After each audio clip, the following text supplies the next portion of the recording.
c'est pas fini, la relation Canada-US. C'est en ce moment dans une période que je pense le mot le plus diplomate, c'est une période de transition.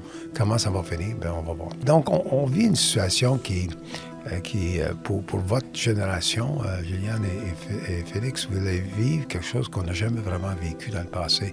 Une campagne vraiment affectée par la relation Canada-US et particulièrement par le président qui siège ou qui occupe la Maison Ovale. Et je pense que la riposte, c'est une bonne chose, mais la riposte, c'est une mesure défensive et réactive. Ça prend de la proactivité. Et la proactivité, oui, il y a des choses qu'on doit faire locales, mais il y a aussi la chose qu'on doit faire au-delà, la diversité de nos partenariats économiques. Et on a quand même un marché qui nous attend. La question à savoir, est-ce que nous avons la patience, la persistance et la volonté? Ce balado, c'est votre rendez-vous mensuel à ne pas manquer pour vous tenir informé des dernières nouvelles de l'industrie. Bienvenue à Actualité Construction. Bonjour à tous, alors bienvenue à un nouvel épisode du balado Actualité Construction. Donc aujourd'hui, on commence l'émission un petit peu différemment d'habitude. Alors comme vous le savez, notre co-animatrice régulière, Charlotte, est en congé de maternité présentement et j'ai le plaisir de vous annoncer qu'elle a accouché de la petite Héloïse il y a quelques jours à peine. Donc on accueille aujourd'hui une nouvelle co-animatrice, Gilliane, bienvenue. Bonjour Félix, je suis vraiment heureuse de me joindre à l'animation du balado avec toi. Très heureux également, alors bienvenue. Je te laisse nous présenter notre invité aujourd'hui. Oui, avec plaisir. Donc, aujourd'hui, nous avons l'honneur de recevoir John Parisella, qui est conseiller spécial au cabinet de relations publiques nationales et un ex-délégué du Québec à New York de 2009 à 2012.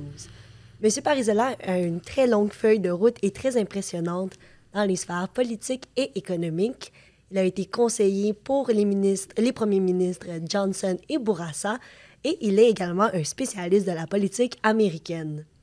Donc, évidemment, c'était assez naturel pour nous aujourd'hui. On voulait aborder avec lui le sujet de l'heure, l'impact des tarifs douaniers, mais également comment le gouvernement du Québec peut-il s'y préparer à travers son budget 2025-2026. Donc, John, bonjour et bienvenue à Actualité Construction. Bien, merci beaucoup, Juliane. C'est vraiment un honneur d'être avec vous, puis avec Félix aussi. Donc, je vous connais d'un autre monde, donc ça fait vraiment plaisir de vous revoir. Oui. Bien, écoute, merci encore une fois d'avoir accepté notre invitation. On est vraiment très heureux de t'accueillir au balado aujourd'hui. Puis, comme Juliane le mentionnait, on veut aborder un sujet qui est au haut de la liste des priorités pour nos entrepreneurs en ce moment parce que ça amène beaucoup d'incertitudes. Et tout ça découle de ce qui se passe au sud de la frontière. Donc, on a avec toi un spécialiste de la politique américaine. On veut utiliser ton expertise, ton expérience pour nous aider à décoder un petit peu tout ça. Donc, on en parlait juste quand tu es arrivé. Là, ça bouge extrêmement vite en ce moment, tout ce qui se passe au niveau de la question des tarifs. On a eu une première annonce du président Trump de tarifs de 25 % qui a été reporté une première fois, puis une deuxième fois. Présentement, on se retrouve avec des tarifs sur l'acier et l'aluminium. Et la prochaine date à regarder, c'est le 2 avril où il y a une nouvelle ronde de tarifs qui devrait entrer en vigueur. Donc, évidemment, ça crée énormément d'incertitudes, là, comme je le mentionnais, pour nos membres chez nous qui ne savent pas comment gérer tout ça. Et également pour les gouvernements. Donc, comment, de ton expérience, comment les gouvernements font pour naviguer à travers tout ça dans cette période où ça bouge extrêmement vite, autant au niveau du gouvernement du Québec qu'au niveau du gouvernement fédéral, où c'est là que la réponse canadienne est en élaboration également pour tout ce qui concerne les contre-tarifs. Bien, il n'y a aucun doute que c'est nouveau, que ce qu'on vit en ce moment. Parce que dans le passé, c'est sûr qu'on a déjà eu des tensions avec les États-Unis, puis c'est sûr qu'il y a des enjeux avec les États-Unis, on ne peut pas négliger ça. Mais là, on a une situation où un président nouvellement élu, donc une forme de lune de miel court terme, décide non seulement d'imposer des tarifs sur ses plus proches voisins, qui est le Mexique et le Canada, basés sur une vision où M. Trump croit que les Américains se font avoir et qu'il veut rapporter ou ramener beaucoup de la production ou le secteur manufacturier aux États-Unis. Et il se met à attaquer des alliés basés sur une entente qu'il avait lui-même signée en 2020. Comme ça, il ne respecte même pas avec ses paroles, ses gestes. Puis en plus, dans le cas du Canada, il remet remet en cause le fait de la souveraineté du Canada et parle que le Canada serait mieux si c'était le 51e État. Donc, quand on est dans une situation comme ça, puis nous, on est dans une situation où on était, jusque hier, en transition. On avait un premier ministre élu depuis près de 10 ans, qui a décidé de démissionner, remplacé par un premier ministre, ou du moins un homme qui n'avait pas été élu, qui était premier ministre automatiquement. Bien là, la Chambre, elle ne siégeait pas. Donc, il a pris la décision la semaine passée de dire que je m'en vais en élection, puis il a annoncé ça hier. Donc, on a une situation où le Canada est en transition, un président américain assez agressif envers le Canada. Et là, on va voir le 2 avril, il va y avoir des tarifs réciproques à travers de la planète, tous les pays qui font des échanges avec les Américains. Donc, on est dans une situation qu'on ne peut pas dire qu'on connaît, qu'on a un précédent qu'on peut référer.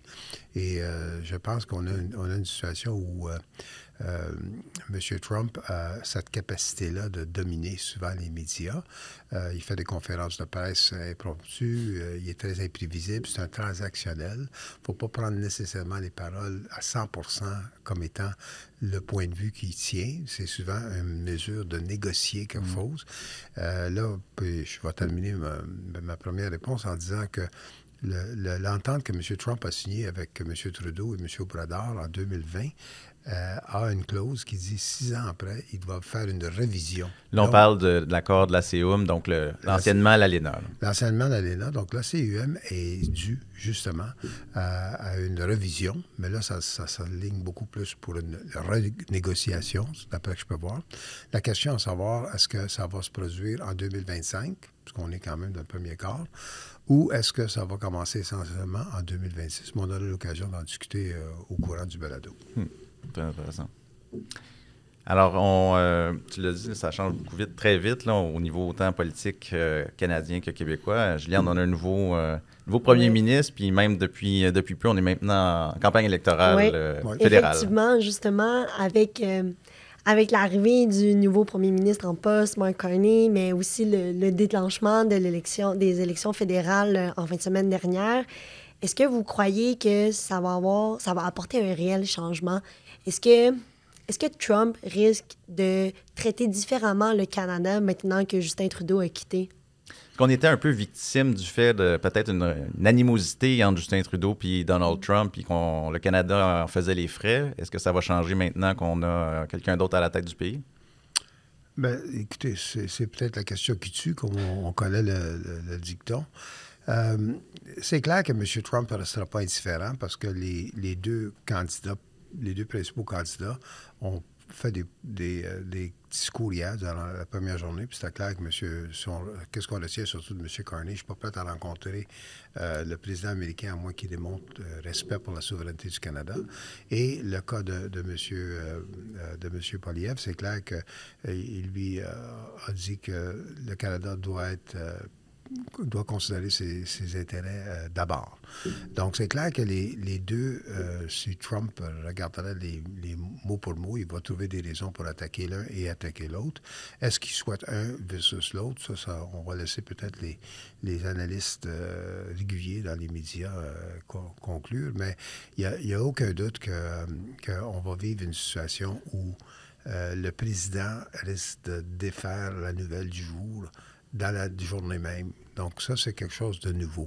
Habituellement, il y aurait un décorum, il y aurait une retenue de la part du président des États-Unis.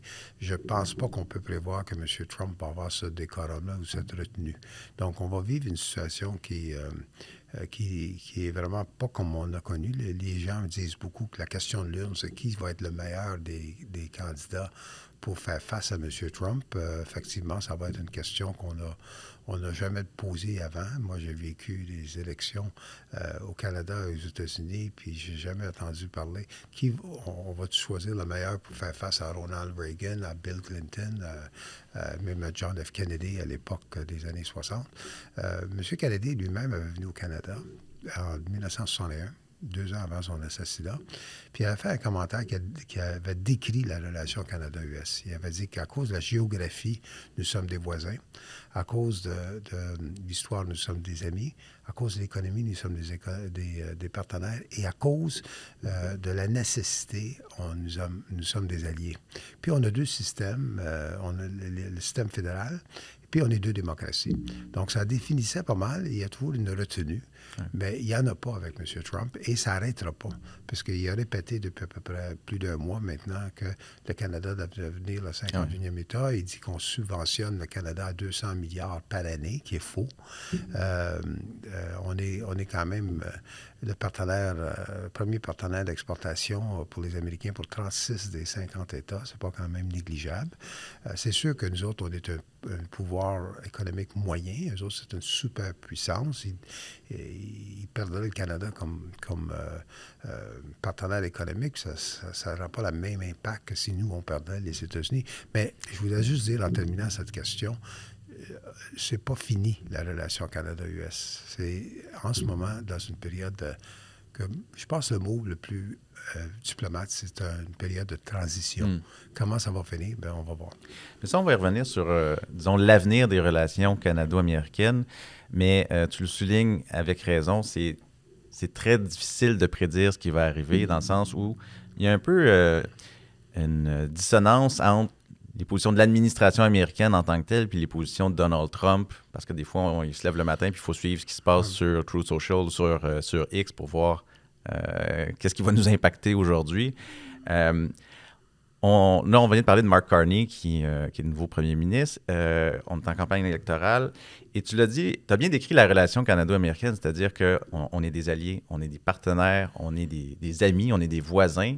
Mais on dirait qu'aujourd'hui, c'est beaucoup basé aussi sur les personnalités des personnes qui sont à la tête de nos 2 nations. Donc, les États-Unis avec Donald Trump et ici, quelqu'un qui va être élu au cours des prochaines semaines.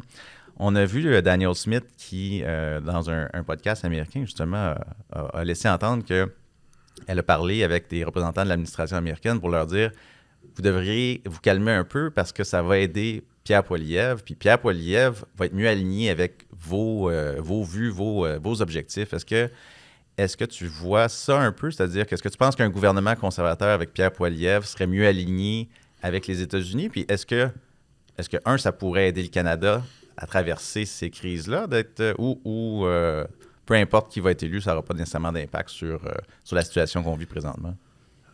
Moi, je portais à croire que peu importe qui va être élu, les Américains vont regarder que c'est dans leurs intérêts. Et nous, comme Canadiens, on doit faire la même chose.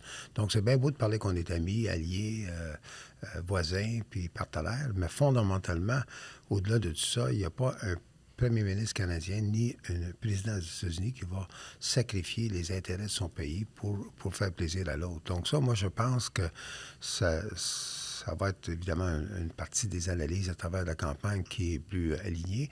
C'est clair que M. Poilievre a une vision beaucoup plus de droite, populiste et semblable à Trump sur bien des différents sujets que peut-être M. Carney. Mais M. Carney a ramené le parti de M. Trudeau, qui était beaucoup plus à gauche. Oui, il y a plus vers le centre. Il y a un recentrage assez marqué. Là. Comme les gens disent, il prend des positions qui est associées avec le Parti conservateur depuis quelques mois, même peut-être quelques années, puis il est en train d'amener ça dans le Parti libéral. Donc, c'est clair qu'on est dans une situation où il y a de la mouvance.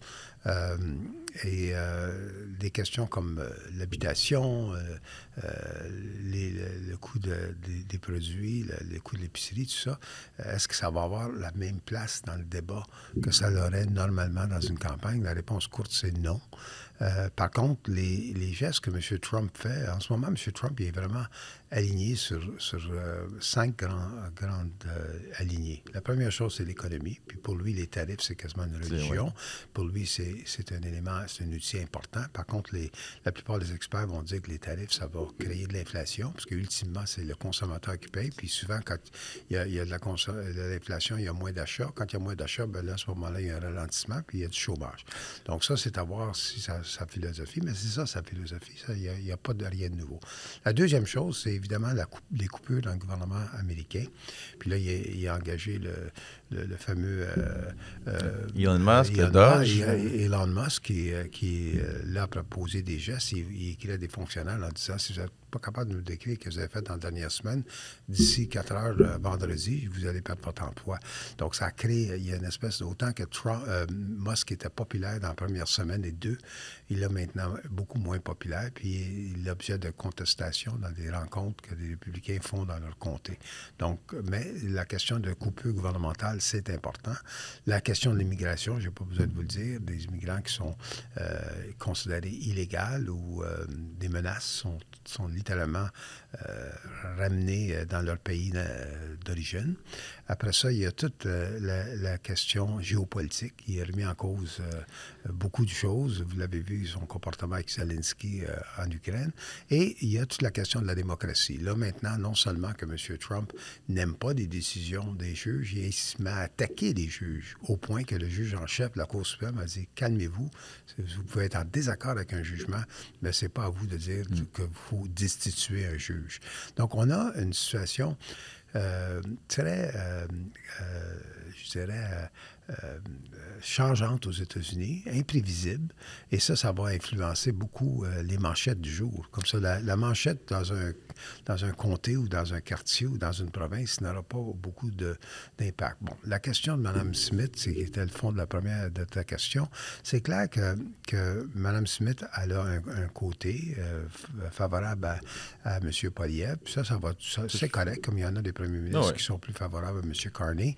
La grande spéculation en ce moment, c'est beaucoup plus est-ce que M. Legault va choisir l'un sur l'autre comme il a fait les dernières fois. La dernière fois, il avait incité à voter conservateur. Et le plus intéressant de tous ces jours-ci, c'est Doug Ford, parce que Doug Ford est conservateur.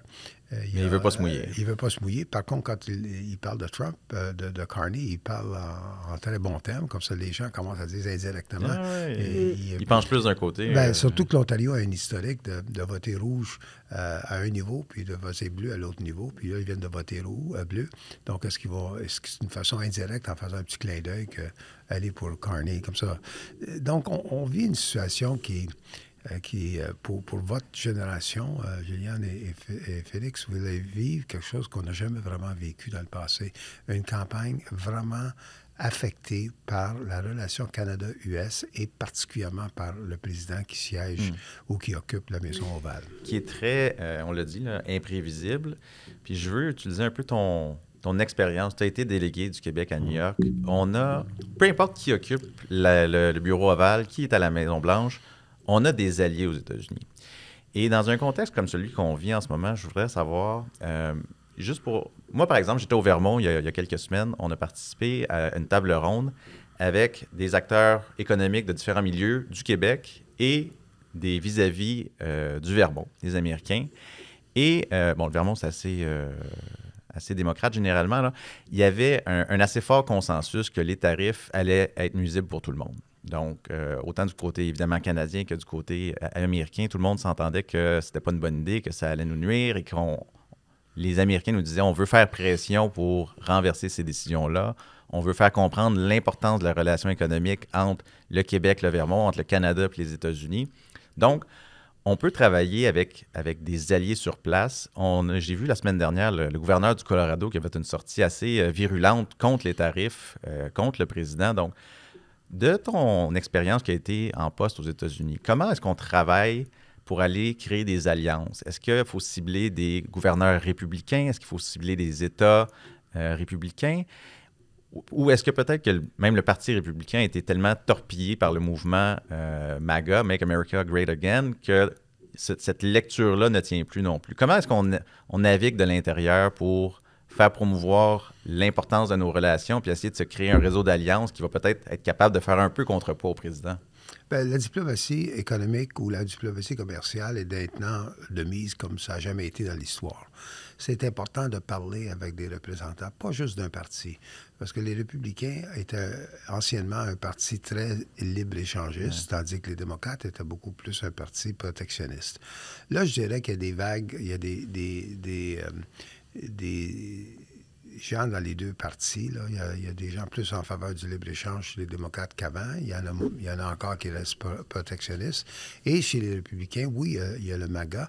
Mais le MAGA, c'est un concept, c'est un mouvement qui touche bien des différentes choses. Comme ça, c'est clair que si vous êtes capable de démontrer qu'une entente est considérée bonne, comme Trump a essayé de faire et a fait en 2020, les gens l'ont appuyé. Donc, moi, je pense qu'on est dans une situation où c'est très clair qu'il faut parler avec des gouverneurs, particulièrement, oui, dans des États rouges, où ça, c'est la couleur des républicains, pour qu'eux autres prennent le téléphone, puis appellent le président, puis ils disent, écoute, moi, je vais perdre mon comté. Si je perds mon comté, on risque de perdre la Chambre des représentants, qui est comme la Chambre des communes. Puis si vous perdez ça, bien, vous n'allez pas être capable de passer les affaires que vous voulez. Et il y a eu un exemple de ça. Quand Trump a fait, en 2020, il a signé l'entente, elle était signée toute, puis elle est rentrée en vigueur en 2020. Il a quand même décidé, dans l'été de 2020, d'imposer des tarifs sur l'acier et l'aluminium. Et il y a eu une démarche faite par les bureaux du Québec aux États-Unis avec l'ambassade canadienne pour parler, et des représentants du milieu économique, pour parler avec leur contrepartie aux États-Unis. Et ça a eu un impact. Quelques jours plus tard, même une couple de semaines plus tard, Trump a reculé. Bien, il était à la veille d'une élection. Donc, il voyait l'impact que ça pouvait avoir. Bien, ça, c'est juste quand même pour vous dire qu'il faut avoir une diplomatie, pas juste leur parler quand ça va mal, leur parler quand ça va bien. Puis quand, là, ça va moins bien, puis ça risque d'aller mal, il faut aussi faire de la pédagogie. Il faut leur expliquer que c'est pas juste dur pour nous, ça va être dur pour eux. Puis les gestes qu'on a posés en riposte aux tarifs, la première vague des tarifs, ça, c'est, qu'on le veuille ou qu'on ne le veuille pas, ça va avoir un impact. Des campagnes de boycottage, des campagnes ça a un impact comme tel. C'est sûr qu'on n'a pas le même impact, peut-être, que les Américains pourraient avoir sur nous, mais ça va être important qu'on garde la diplomatie active. C'est important que les premiers ministres s'entendent le plus possible sur des points de vue communs. Et au moment qu'on se parle, on parle d'éliminer ou de réduire les barrières interprovinciales. Et là, il y a un consensus. Même Mme Smith n'est pas en désaccord avec ses collègues. Donc, le Conseil de la Fédération, le premier ministre, la diplomatie de terrain, pas juste la diplomatie d'aller voir quand ça va mal, mais de garder toujours le contact, et d'avoir de l'activité avec des gens qui sont favorables à notre point de vue, qui sont aux États-Unis. Ça aussi, ça a un impact aussi. Ça, c'est que, autant qu'on parle Team Canada ou Équipe Canada, il y a aussi Équipe Amérique, puis Team America qui peuvent aussi parler. Donc, veut ou veut pas, on est dans un monde en ce moment que le terme diplomatie, c'est surtout associé avec une guerre ou avec un cessez-feu ou avec des affrontements. Là, c'est une guerre économique. Là, c'est une guerre économique. Et on ne peut pas juste attendre quand un des partis décide de faire quelque chose, il faut toujours le faire. Donc, moi, je pense que c'est important. Puis c'est important, les gens dans le monde je regarde le secteur de la construction, que ce soit les constructeurs, que ce soit les syndicats. C'est important que vous parlez ensemble, parce que vous avez tout intérêt d'avoir un dialogue ensemble, d'avoir des positions le plus possible en commun. Il peut y avoir des conflits, tout ça, mais tous les semaines, vous avez fait une entente là, qui s'aligne assez positivement entre les syndicats et le monde de la construction. Et ça, c'est quelque chose qui s'est fait bien avant l'expiration des conventions collectives. Donc ça, c'est déjà un signal qu'on voit qu'on a des choses en commun. Il faut mettre l'accent sur pas ce qui nous divise, mais ce qui nous unit. Et ça va être bien important. Très, très bien dit. Oui, c'est vraiment intéressant ce que vous dites. En fait, moi, j'ai une question qui persiste. C'est justement dans le contexte où est-ce que on constate déjà un énorme impact sur les chaînes d'approvisionnement. On sait qu'il y a notamment l'augmentation du coût de certains matériaux. On vient d'en parler. Donc, c'est à se demander, est-ce que nos entrepreneurs puis leurs fournisseurs devraient-ils pas commencer à se tourner vers d'autres marchés pour s'approvisionner? On sait, tout le monde parle vraiment sur toutes les lèvres, c'est l'achat local, l'achat local, l'achat local, mais est-ce que c'est vraiment la bonne solution? C'est une solution, mais ce n'est pas la seule solution. Et la question est très pertinente. Pourquoi? Parce qu'on a des ententes commerciales avec 15 différents pays à travers du monde, nous, le Canada, ou 15 différentes ententes qui touchent environ 51 pays. et ça touche à peu près 1,5 milliard de consommateurs et ça a à peu près l'impact sur environ 2/3 de l'économie globale. Donc, on a un marché qui nous attend. Et c'est ridicule que 75% de nos exportations s'en vont vers les États-Unis quand on pourrait les avoir dans d'autres endroits. Ça n'arrivera pas du jour au lendemain. Il va falloir le travailler. Et il y a des débats qu'on a eus, qu'on pensait qu'ils étaient derrière nous, juste la question des pipelines, qu'on le veuille ou qu'on ne le veuille pas. Ça revient dans l'actualité. Ça revient dans l'actualité. Puis même le premier ministre Legault a dit l'autre jour qu'il est ouvert à regarder ça. Mais évidemment, l'acceptation sociale va être importante. Mais l'acceptation sociale, ça nécessite un débat de société, mais les gens aujourd'hui réalisent à quel point qu'on est devenu vulnérable avec la décision d'un président, d'une personne dont le tempérament, on le connaît assez bien. Il a fait un terme avant, il est en son deuxième. Et donc, il faut qu'on se donne des outils. On ne peut pas simplement se plaindre, on ne peut pas simplement dire qu'on est injustement traité. Il faut qu'on soit en mesure de répondre. Et je pense que la riposte, c'est une bonne chose, mais la riposte, c'est une mesure défensive et réactive. Ça prend de la proactivité.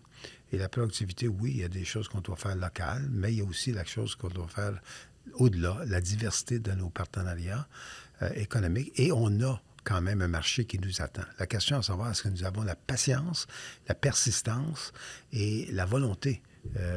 Parce que c'est pour ça que les gouvernements doivent être en mesure d'aider, comme ils ont fait dans le temps de la COVID. Quand la COVID a frappé, les gouvernements étaient là pour aider, puis il y a des gens qui s'en sont sortis. Et on a développé même un modèle économique hybride où les gens peuvent travailler, oui, au travail, oui, mais pas parce que tu ne te rends pas à ton travail qu'il n'y a pas de travail qui est fait. Donc, je pense qu'on va avoir essentiellement le même défi devant nous en ce moment. Je trouve ça intéressant, tu fais le lien avec la COVID, puis ça me... Je vais en profiter pour faire un parallèle avec ma prochaine question. Puis je vais nous ramener un petit peu, on a parlé beaucoup de ce qui se passe sur la scène fédérale, je vais nous ramener un petit peu plus proche à Québec. Je veux aussi comprendre de ton expérience. Tu as conseillé des premiers ministres, tu as travaillé avec M. Bourassa, avec M. Johnson. Comment, à l'intérieur de l'appareil étatique québécois, on gère une situation comme ça? Puis là, cette semaine, c'est une semaine de budget. Le gouvernement du Québec va présenter son budget.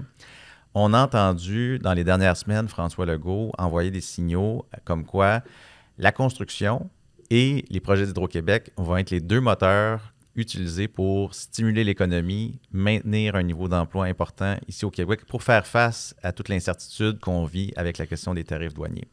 Donc, comment tu penses que de l'intérieur, on gère cette situation-là? Est-ce que ça devient la priorité numéro 1 au gouvernement du Québec, que le reste prend un peu... on peut le mettre le reste de côté? On parlait beaucoup, il y a quelques mois à peine, de la question budgétaire, du retour à l'équilibre budgétaire qui allait être une priorité. Là, maintenant, j'imagine que le budget a été revu pratiquement de A à Z en fonction, en réaction à ce qui se passe aux États-Unis. Comment crois-tu que le gouvernement se prépare là-dedans? Et je fais le lien un petit peu avec la COVID parce qu'on se rappelle, il y a 5 ans à peine, le gouvernement avait présenté son budget. Puis je pense que le lendemain, le gouvernement était en confinement, tout était fermé et rien ne tenait. Donc, comment est-ce qu'on planifie le budget cette semaine au gouvernement du Québec en fonction de la menace tarifaire? Bien, il n'y a aucun doute dans mon esprit. Il y a énormément de dialogue qui se produit à l'intérieur du gouvernement. Puis ça fait pas juste depuis une semaine ou depuis le dernier tweet de M. Trump. Ça se fait depuis plusieurs semaines et mois. Parce qu'on savait que M. Trump avait des chances à gagner l'élection. Et il a gagné au mois de novembre. Puis, on va se le dire les vraies choses. Il n'a pas volé. Il a gagné littéralement. C'est peut-être pas la grande victoire qui maintient, là, parce qu'il n'y a pas eu 50% du vote populaire. Il y a eu à peine 1,5%, je pense, de plus de votes que Mme Harris. Il a gagné, il mène la Chambre des représentants par un siège, même s'il y en a 3 ou 4 qui vont être en partiel. Mais même s'il menait par 5, c'est pas beaucoup. Et le Sénat, il n'y a pas le 60 sur 100 sénateurs pour s'assurer que des projets de loi très controversés, il y a sa majorité associée. Ça veut dire qu'il faut faire des compromis puis aller chercher des votes démocrates. Donc, il gouverne beaucoup par décret aussi. Il mène par décret, mais il y a des choses qui ne peuvent pas toutes se faire par décret. C'est la plupart des cas qui sont devant les tribunaux, il y en a là d'une quarantaine, il les a perdus à première instance, qui le rend très agressif envers le judiciaire, mais qu'on le veuille ou qu'on ne le veuille pas, la démocratie américaine n'a pas arrêté du jour au lendemain. Puis l'autre élément de la démocratie américaine, c'est la question de la liberté. Puis les gens se donnent la liberté d'aller contestent des démocrates parce qu'ils répondent pas assez, ils contestent des républicains puisqu'ils ne tiennent pas debout envers le président.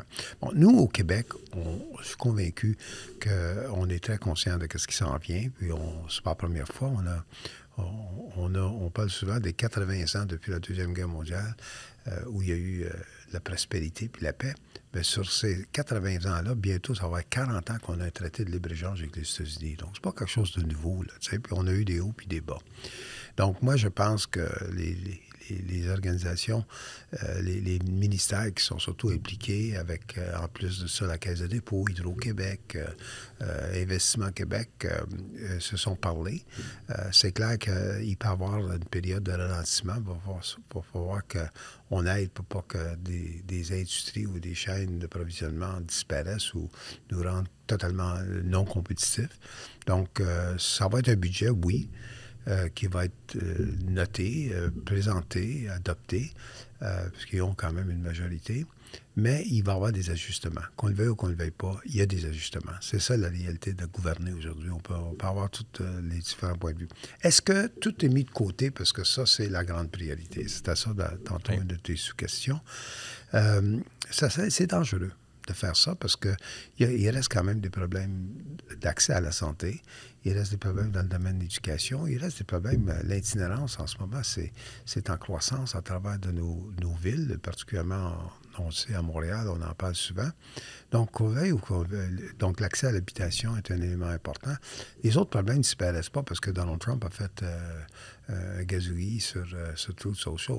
Donc, c'est pas facile à gouverner en ce moment. Mais je pense que sur la question de la guerre commerciale, il faut qu'il y ait de plus en plus de coopération entre les niveaux de gouvernement et avec la société civile et les gens dans le domaine économique. Mais on ne peut pas tout mettre nos œufs dans un sac. Il faut que l'État continue ses autres missions. C'est ça.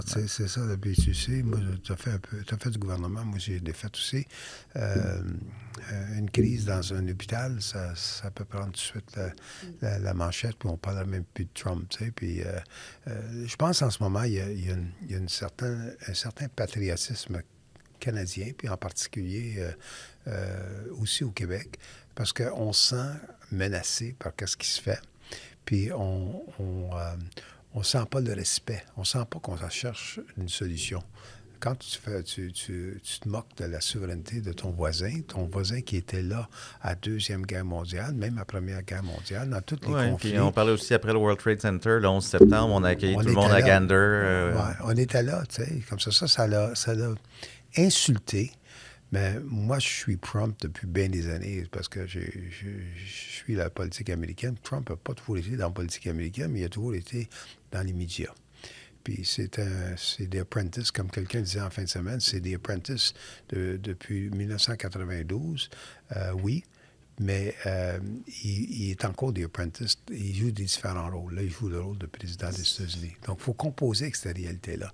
Mais c'est pas impossible que d'ici un an, par exemple, on peut avoir une renégociation complétée de l'entente où on n'en perd pas trop, puis lui, il fait des compromis. Puis si lui, il sent qu'il y a une victoire pour gagner les élections au mi-terme, je peux vous assurer qu'il ne parlera plus du 51e État. Là, après ça, il va dire que c'est le nouveau premier ministre de l'entente, là, que ce soit Carney ou Poilievre. Là.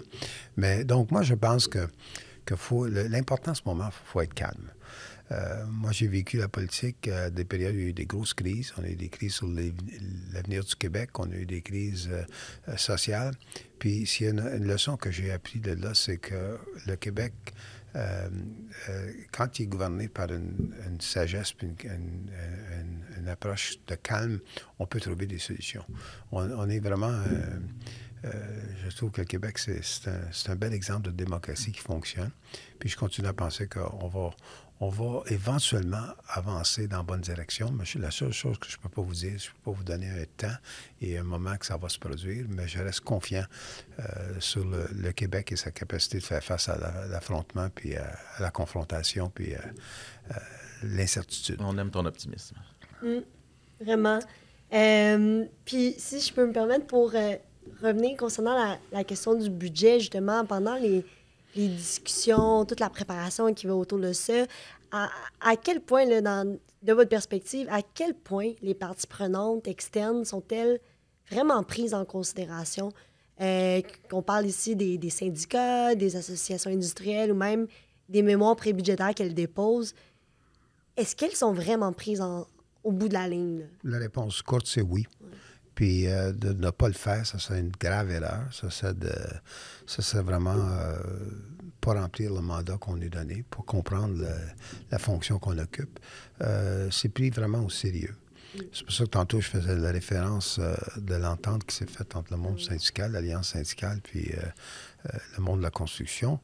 Ça, c'est un pas dans la bonne direction. Ça, c'est vraiment, on voit vraiment que les intérêts supérieurs prennent le dessus sur les intérêts particuliers. Et ça, c'est important. Puis, il faut avoir une gouvernance comme ça aussi. Tu sais, je veux dire, je pense que ce soit M. Legault ou un autre qui sera premier ministre, je pense qu'il faut tenir compte qu'on a tout intérêt à faire avancer la société, pas juste une partie de la société.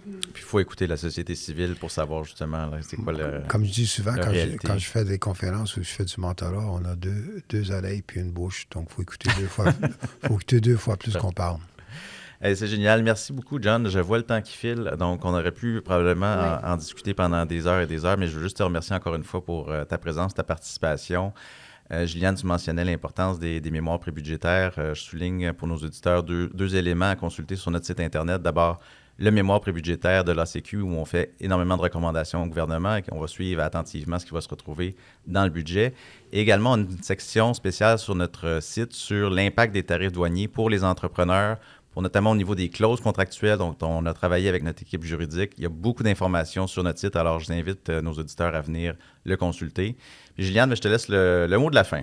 Ben oui, d'abord, John, merci beaucoup. Ça fut vraiment un super bel échange, très instructif, très enrichissant. J'ai beaucoup appris aujourd'hui. Puis, nous, Félix, on se revoit le mois prochain pour un prochain épisode du Balado. D'ici là, vous à la maison, chers auditeurs, on vous invite comme d'habitude à nous suivre sur les réseaux sociaux, TikTok, Instagram et YouTube Shorts pour ne rien manquer de l'actualité en construction. Actualité Construction est une production de l'Association de la construction du Québec, le plus grand regroupement d'employeurs des secteurs institutionnels, commercial, industriel et résidentiel. Pour savoir comment nous soutenons les entrepreneurs du Québec avec nos formations, nos outils et notre accompagnement diversifié, ou pour écouter nos prochains balados, rendez-vous sur notre site acq.org.